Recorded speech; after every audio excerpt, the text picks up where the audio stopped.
A reading from Mark, chapter 1, verses 1 through 8. The beginning of the good news of Jesus Christ, the Son of God. As it is written in the prophet Isaiah, "See, I am sending my messenger ahead of you, who will prepare your way. The voice of one crying out in the wilderness, prepare the way of the Lord, make his paths straight." John the Baptizer appeared in the wilderness, proclaiming a baptism of repentance for the forgiveness of sins.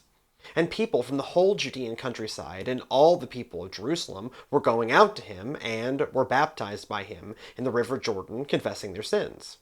Now John was clothed with camel's hair, with a leather belt around his waist, and he ate locusts and wild honey. He proclaimed, "The one who is more powerful than I is coming after me. I am not worthy to stoop down and untie the thong of his sandal. I have baptized you with water, but he will baptize you with the Holy Spirit." I spent a lot of my life dashing around from place to place, blasting here to there at the maximum speed possible. But when I walked the Camino de Santiago across north of Spain, I had to take in the world at walking pace. In doing that, you see the landscape slowly shift. Mountains give way to hills that in turn give way to plains. Plains rise up to hills and eventually become mountains again. Also, you don't so much arrive in a city as watch the city slowly cut itself into the countryside. The Camino has a goal. You want to arrive in Santiago de Compostela. The first time that I went, I gave myself an additional, arbitrary goal.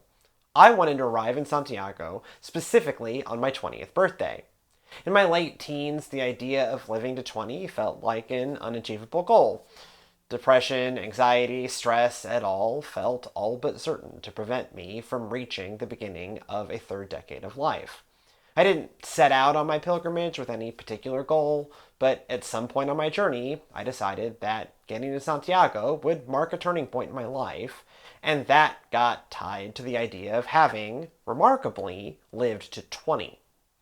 By week 4 of walking every day and living out of a backpack, physically, I only had a few dozen miles to go, but psychologically, it felt like the trees and mountains would never end. Even as I woke up for my theoretical last day on the trail, to the sight of a large German man's bare rear end, uncomfortably close to my face, I couldn't wrap my head around actually arriving. I sang happy birthday to myself, packed up my gear for the 30th time, and set out to another hike through a misty mountain forest.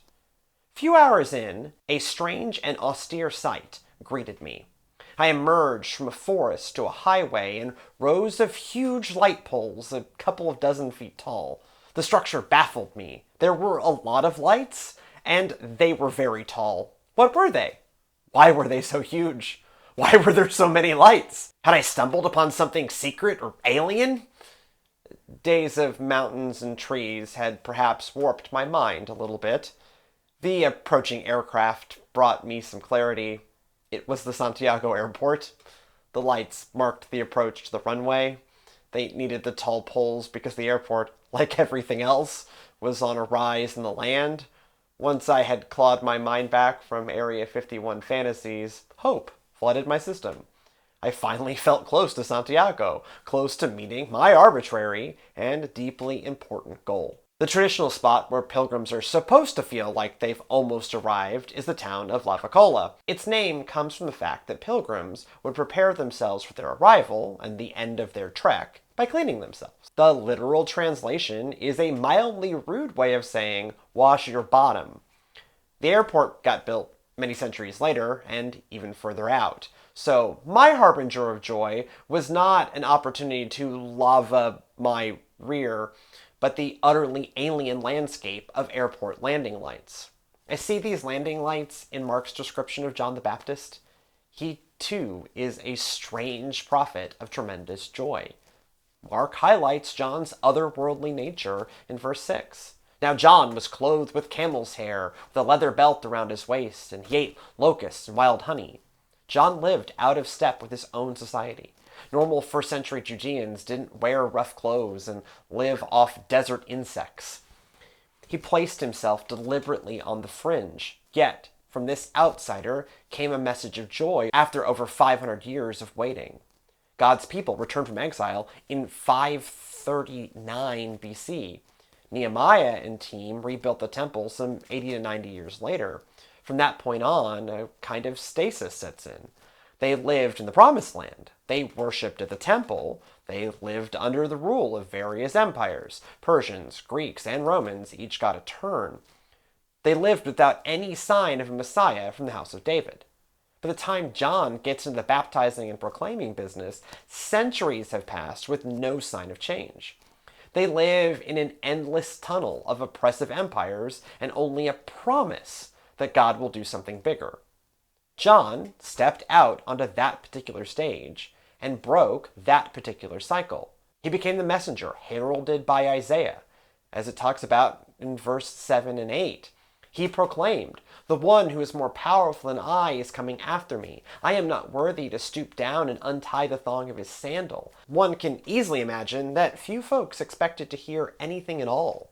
Instead, all of a sudden, an unusual man proclaimed his words of hope.